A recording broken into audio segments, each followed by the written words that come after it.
నమస్తే, welcome to I dream. నేను మీ ఝాన్సీ.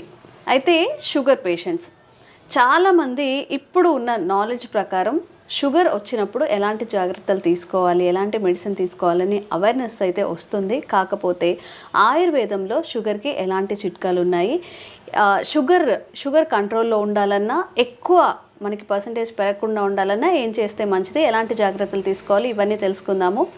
ప్రస్తుతం మనం ఆయుర్వేద వైద్యులు బాలకృష్ణ గారి దగ్గర ఉన్నాము. నమస్కారం అండి. నమస్కారం. జనరల్గా షుగర్ పేషెంట్స్ అనగానే ఏం చెప్తారంటే వైట్ రైస్ తినద్దు అని చెప్పి, మరి వైట్ రైస్ బదులుగా మనం ఫుడ్లో ఏమి ఇంక్లూడ్ చేసుకుంటే మంచిది? వైట్ రైస్ తినొద్దు అనేది ఒక ఫోబియా మాత్రమే ఈ మధ్య కాలంలో ప్రబలిపోయింది. వైట్ రైస్ తిననంత మాత్రాన షుగర్ తగ్గిద్ది అని ఎక్కడ లేదు. ఇందాకే చెప్పాను, ప్రధాన ఆహారం ఏంటి అంటే రైస్, గోధుమలు. నార్త్ ఇండియన్స్ అంతా గోధుమ తీసుకుంటారు, సౌత్ ఇండియన్స్ అంతా రైస్ తీసుకుంటారు, అందరికీ తెలిసిన విషయం. ఎస్, రైస్లో షుగర్ ఉంటుంది, గ్లూకోజ్. అలాగే గోధుమల్లో కూడా గ్లూకోజ్ ఉంటుంది. ఇంతకు పూర్వం ఏంటంటే సబ్స్టెన్స్ రైస్కి బదులుగా గోధుమ తీసుకోండి అని చెప్పేవాళ్ళు. సింపుల్గా విరివిగా దొరుకుతుంది, ఇన్స్టెంట్. వాటికి బదులుగా రైస్కి బదులు, ఎందుకంటే రైస్ కన్నా కాస్త తక్కువ లెవెల్స్ షుగర్ ఉంటుందని గోధుమ తీసుకోండి అని చెప్పేవాళ్ళు. ఈ మధ్య కాలంలో ఏంటి, ఈ మధ్య ఎప్పటికీ ఉన్నాయి, జొన్న, సజ్జలు ఇలాంటివి తీసుకోవచ్చు, రాగులు కూడా తీసుకోవచ్చు. థైరాయిడ్ లేనట్లయితే రాగులు తీసుకోవచ్చు, అదర్వైజ్ థైరాయిడ్ ఉన్నట్లయితే తీసుకోకూడదు. ఇవి గుర్తుపెట్టుకొని ఆ విధంగా అవలంబించినట్లయితే 3 పూటలు డిఫరెంట్గా చిరుధాన్యాలు అంటున్నారు ఈ మధ్యకాలం. చిరుధాన్యాలు అంటే ఇప్పుడు చెప్పినవన్నీ చిరుధాన్యాలే. వరి, గోధుమ కాకుండా పెసలు, కందులు, శనగలు, అలసందలు ఇవన్నీ చిరుధాన్యాలే వాస్తవానికి. అయితే మనం తినాల్సిన ఏంటి అందులో అంటే జొన్నలు, సజ్జలు, రాగులు, ఇవి మార్చి తీసుకుంటున్నట్లయితే కొంతవరకు మనం కాపాడుకోవచ్చు. ఒకే రకమైన ఆహారం కాకుండా అలా అన్ని ఇంక్లూడ్ చేసుకొని చెప్పినటువంటి సామలు, ఊదలు కూడా తీసుకోవచ్చు. అవే తినాలి, అవి తింటే తగ్గిద్ది అని కాదు. అవి తింటే తగ్గిద్ది అని ఒక రకమైన ఆలంబనకు వచ్చేసి మందులు వాడడం మానేశారు చాలామంది. రైస్ తినకూడదు, ఇవి తింటే సరిపోతుంది అని మామూలు వాళ్ళు కూడా రైస్ మానేసి అవి తినేసి పూర్తిగా పేషెంట్ అయిపోయిన వాళ్ళు చాలామంది ఉన్నారు, బెడ్ రిటర్న్ అయ్యి. రైస్ తినకూడదంట అని చెప్పి వాళ్ళుగా అనుకొని ఊరికే సజ్జలు, ఈ సామలు, ఊదలు, ఈ చిరుధాన్యాలు అని చెప్పేసేసి అవి తినడం స్టార్ట్ చేశారు, పూర్తి ఆహారం మానేసి. దానివల్ల వాళ్ళు సిక్ అయిపోయి సరైన స్ట్రెంగ్త్ లేకుండా చాలామంది బెడ్ రిటర్న్ అయ్యి పడిపోయిన వాళ్ళు చాలామంది ఉన్నారు.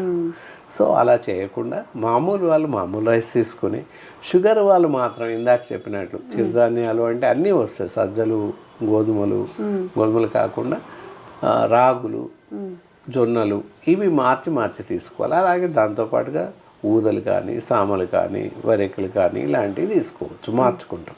ఉదయం టిఫిన్ కూడా ఏదైనా తీసుకోవచ్చు, దోశ తీసుకోవచ్చు, ఇడ్లీ, పూరి కూడా తినవచ్చు, ఏదైనా అలాంటి ప్రాబ్లం లేదు. వడ, గారెలు, మినపయ్య తీసుకోవచ్చు. దోశ, ఇడ్లీ కన్నా కూడా మినప వడాలు కానీ, మినప గారెలు కానీ తీసుకోవచ్చు. దోశ, ఇడ్లీలో ఏంటంటే మళ్ళీ రైస్ ఉంటుంది. రైస్కి బదులుగా ఇన్స్టెడ్ ఆఫ్ జొన్న రవ్వ కూడా దొరుకుతుంది ఈ మధ్య కాలంలో. జొన్న రవ్వ వేస్ట్ చేస్తున్న వాళ్ళు కూడా చాలామంది ఉన్నారు. అలా చేస్తున్నట్లయితే కూడా షుగర్ రెసిస్టెన్స్ ఉంటుంది, పెరగకుండా కాపాడుకోవచ్చు. ఐడియల్గా చూసుకొని తీసుకోవాలి. తీసుకుంటే వాళ్ళకి షుగర్ పెరగకుండా కాపాడుకున్న వాళ్ళం అవుతాం. ఫుడ్లో మెడిసిన్ కూడా రెగ్యులర్గా వాడాలి. అందరికి ఫోబియా ఏంటంటే ఇవన్నీ వాడుతున్నాము ఇంకా మందులు ఎందుకులే అని మందులు వాడరు అనమాట. చాలామంది negligence of use of medicine ఒకసారి వాడితే రెగ్యులర్గా వాడాల్సిన అవసరం ఉంటుంది, కాబట్టి వాడొద్దు అని ఒక ఫోబియా. అయితే ఏంటంటే ఆహారం ఎలా తీసుకోవాలంటే ఉదయం, సాయంత్రం అల్పాహారం, బ్రేక్ఫాస్ట్ లా తీసుకోవాలి షుగర్ పేషెంట్స్. మధ్యాహ్నం రైస్ తీసుకోవచ్చు, వైట్ రైస్ కానీ బ్రౌన్ రైస్ ఏది తీసుకున్నా తీసుకోవచ్చు, వాళ్ళ ఇష్టం అంతే. బ్రౌన్ రైస్ తీసుకుంటే తగ్గిద్ది అని ఒక అపోహతో మందులు మానేస్తుంది, అలా కాదు. బ్రౌన్ రైస్ వాడినప్పటికీ షుగర్ తగ్గిద్ది అని ఎక్కడా లేదు, నిరూపణ అవ్వాల. కనుక తీసుకోండి అంతే, కాస్త తగ్గిద్ది అని చెప్పగలుగుతాం కానీ పూర్తిగా తగ్గిద్ది అని చెప్పడానికి లేదు. మెడిసిన్ తప్పనిసరి వాడాల్సి ఉంటుంది సైమల్టేనియస్గా. అయితే షుగర్ వల్ల చాలా డిసీజెస్ వస్తాయి, ఎక్కువగా నర్వ్ సిస్టమ్ మీదే దాడి చేస్తుంది అని చెప్తారు. మరి మనకి షుగర్ ఉంది అని తెలిసినప్పుడు ఇంకొన్ని డిసీజెస్ రాకుండా ఎలా జాగ్రత్త పడాలి, ఏ డిసీజెస్ వచ్చే అవకాశం ఉంటుంది? షుగర్ వస్తే సింపుల్ వర్డ్, అజాగ్రత్తకు లోను కాకుండా షుగర్ తగ్గడానికి మెడిసిన్స్ వాడుతుంటారు. అది మనం తీసుకోవాల్సిన ప్రధాన జాగ్రత్త అన్నమాట. ఓకే.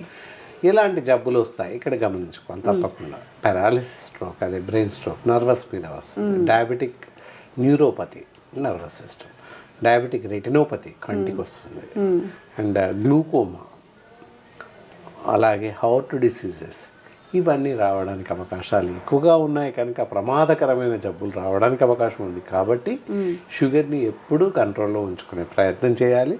అలాగే ప్రతి నెల ఎలాగూ నార్మల్గా ఉంది అని మర్చిపోకుండా ప్రతి మంత్లీ చెకప్ తప్పకుండా షుగర్ టెస్ట్ చేయించుకోవాల్సిన అవసరం ఉంటుంది. అది కూడా fasting levels, post lunch levels, తినకముందు ఒకసారి, తిన్న తర్వాత ఒకసారి అలా టెస్ట్ చేయించి రిజల్ట్స్ ఎలా ఉన్నాయి అనేది డాక్టర్ గారి పర్యవేక్షణలో మందులు వాడాల్సిన అవసరం ఎంతైనా ఉంది. నార్మల్గా ఉంది, పోయినసారి బాగానే ఉంది అని చెప్పి మందులు మానేస్తుంటారు. తప్పకుండా వైద్యుల్ని సంప్రదించాల్సిన అవసరం ఈ మధుమేహ వ్యాధిగ్రస్తులకి ఉంది.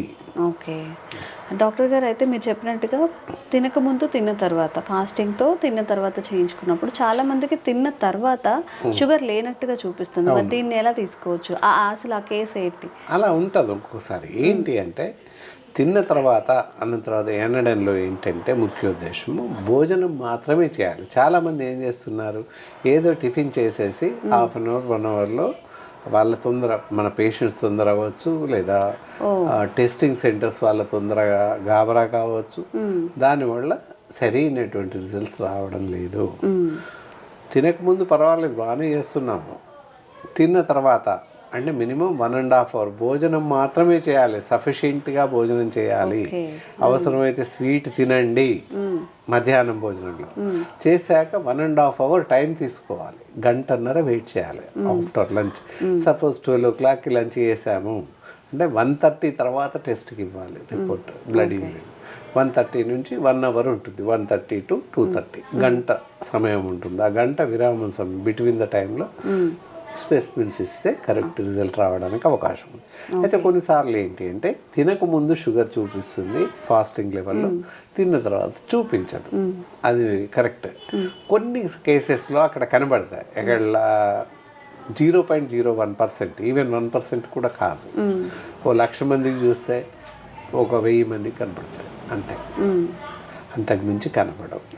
ఏంటంటే వాళ్ళకి ఇంకా టైం తీసుకోవాల్సిన అవసరం ఉంటుంది, 2.5 hours అట్లా. అలాంటి వాళ్ళకి ఏంటంటే పూర్వకాలంలో జీటీటీ టెస్ట్ అని చేసేవాళ్ళు, గ్లూకోజ్ టాలరెన్స్ టెస్ట్ అని. ఇప్పుడు ఎక్కడా చేయట్లేదు.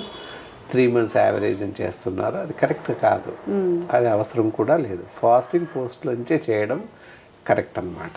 ఎందుకంటే డాక్టర్స్ కూడా చెప్పారు 3 months యావరేజ్ నమ్మశక్యంగా ఉండడం లేదు, కనుక ఫాస్టింగ్ పోస్ట్ నుంచి చేయడమే మంచిది అని మామూలుగా డయాబెటాలజిస్ట్ కానీ, హార్ట్ పేషెంట్, అది కార్డియాలజిస్టులు, ఇలా ఫిజిషియన్స్ కూడా చెప్తూ ఉన్నారు చాలా కార్యక్రమాల్లో. ఎందుకంటే ఈ 2 చేయించడమే మంచిది.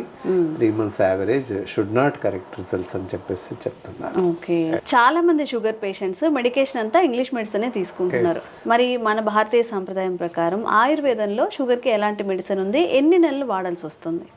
ఎస్, షుగర్కి ఇక్కడ ఆయుర్వేదంలో కూడా జీవిత పర్యంతం వాడాల్సిన అవసరం ఉంటుంది. ఓకే, అనగానే ఏమంటారు, ఎలాగ ఇంగ్లీష్ మెడిసిన్స్ వాడుతున్నాం కదా, ఇవెందుకు వాడాలి అని అడుగుతారు. మీరు భారతదేశ వైద్య విధానం అని అన్నారు, కరెక్ట్. కానీ భారతదేశస్తులు ఎవరు నమ్మట్లేదు. ప్రపంచవ్యాప్తంగా ఆయుర్వేద వైద్యం నడుస్తుంది, వాడుతూ ఉన్నారు. మంది మనకి చాలా లోకువగా అనిపిస్తుంది, ఇక్కడ వైద్యంలో కూడా అలాగే ఉంది. కాకపోతే ఈ మధ్య కాలంలో చాలామంది ఆయుర్వేదం వైపు టర్న్ అవుతున్నారు. సో ఆయుర్వేద మందే ఎందుకు వాడాలి అనే క్వశ్చన్ వస్తుంది. ఎందుకు వాడాలి అంటే ఇందాక మనం డిస్టర్బ్ ఆఫ్ ఆర్గాన్స్ అని చెప్పాం, different type of side effects వస్తాయని చెప్పాం. ఇంగ్లీష్ మెడిసిన్స్ వాడడం వల్ల చాలా రకాల సైడ్ ఎఫెక్ట్స్ రావడానికి అవకాశాలు మెండుగా ఉన్నాయి. ఇక్కడ ఆయుర్వేదిక్ మెడిసిన్ వాడడం వల్ల ఎలాంటి సైడ్ ఎఫెక్ట్స్ రావు. డయాబెటిక్ రెటినోపతి అవ్వచ్చు, డయాబెటిక్ న్యూరోపతి అవ్వచ్చు, హార్ట్ డిసీజెస్ అవ్వచ్చు, వగైరా వగైరా ఇలాంటి జబ్బులు రాకుండా ఆయుర్వేదిక్ మెడిసిన్ కాపాడుతుంది మనల్ని. ఓకే. సేఫ్ సైడ్ ఉంచుతూనే షుగర్ని కంట్రోల్ చేస్తుంది. ఓకే. మిగతా సేమ్ ఐసీస్గా ఇందాక పైనే చెప్పుకున్నాం ఆహార నియమాలు. ఇన్స్టెడ్ ఆఫ్ అలోపతి మెడిసిన్ దానికి బదులుగా ఇక్కడ వాడచ్చు. ఈ బిందు మా హిస్టరీలో చాలామంది ఇన్సులిన్ మెడిసిన్స్ గోళీలు అన్నీ వాడుతున్న వాళ్ళకు కూడా టోటల్గా మెడిసిన్ ఆపేసి ఇది ఇచ్చిన సందర్భాలు ఉన్నాయి. అన్ని మెడిసిన్స్ వాడినా షుగర్ షుడ్ నాట్ కంట్రోల్ అవ్వట్లా. ఉదయం మధ్యాహ్నం సాయంత్రం ట్యాబ్లెట్స్ షుగర్ వేస్తూ ప్రొద్దున సాయంత్రం ఇన్సులిన్ ఇస్తున్నప్పటికీ షుగర్ 450 లెవెల్లో ఉంది పోస్ట్ లంచ్లో. ఫాస్టింగ్లో 350 250 ఆ స్టేజ్లో ఉంటుంది. అలా చాలామంది పేషెంట్స్ని చూశాను. అలాంటి వాళ్ళకి ఇంకా మందే పని చేయట్లేదు అని ఆ యాప్ వేసేసి ఇచ్చేసాము. ఓకే. దాంతో వాళ్ళకి 1-2 monthsలో ఎవ్రీ మంత్ కాస్త తగ్గి 3-4 months కల్లా నయం అవుతుంది. అయితే ఎంతకాలం వాడాలి అంటే ఇది కూడా రెగ్యులర్గా వాడాలి. మందు మానేయాల్సిన అవసరమే లేదు. ఇక్కడ షుగర్కి వచ్చేసి ఈ మెడిసిన్ మధుర యోగ అని చూస్తున్నారు కదా. ఈ మధుర యోగ అనే పౌడర్ని ఉదయం సాయంత్రం మామూలుగా 1 స్పూన్, 1 స్పూన్ 1/2 కప్ గోరువెచ్చటి నీళ్ళలో భోజనానికి అరగంట ముందుగా తీసుకున్నట్లయితే బాగా పనిచేస్తుంది. ఉదయం సాయంత్రం ఈ విధంగా తీసుకోవాలి. తీసుకుంటే వాళ్ళకు ఉన్నటువంటి షుగర్ అదుపులో ఉంటుంది. ఓకే. ఈ మధ్య కాలంలో షుగర్ రివర్స్ చేసుకోవచ్చు, వచ్చిన షుగర్ని తగ్గించుకోవచ్చు అని చెప్తున్నారు. ఈ మెడిసిన్ వాడితే తగ్గుతుంది, తగ్గిపోతుందా? నార్మల్కి వస్తుంది. నార్మల్ స్టేజ్ ఎవరికైనా ఇప్పుడు మీకుంటుంది, నాకుంటుంది, ప్రతి మనిషికి షుగర్ ఉంటుంది. షుగర్ లేకుండా మనిషి లేడు. శక్తి అంటేనే extra energy means glucose. Okay. అంతే. పూర్తిగా రివర్స్ చేసుకోవడానికి అవుతుందా? అసలు ఇంకా షుగర్ లెవెల్స్ లేవు, మనకి నార్మల్ పర్సన్లా ఉన్నారు అనేది ఇది మందు వాడుతుంటే నార్మల్కి వచ్చేస్తుంది. డైట్ కంట్రోల్ చేస్తూ ఇది చేస్తే నార్మల్ స్టేజ్కి వచ్చేస్తుంది. అంతే. థ్యాంక్ యూ అండి. నమస్కారం.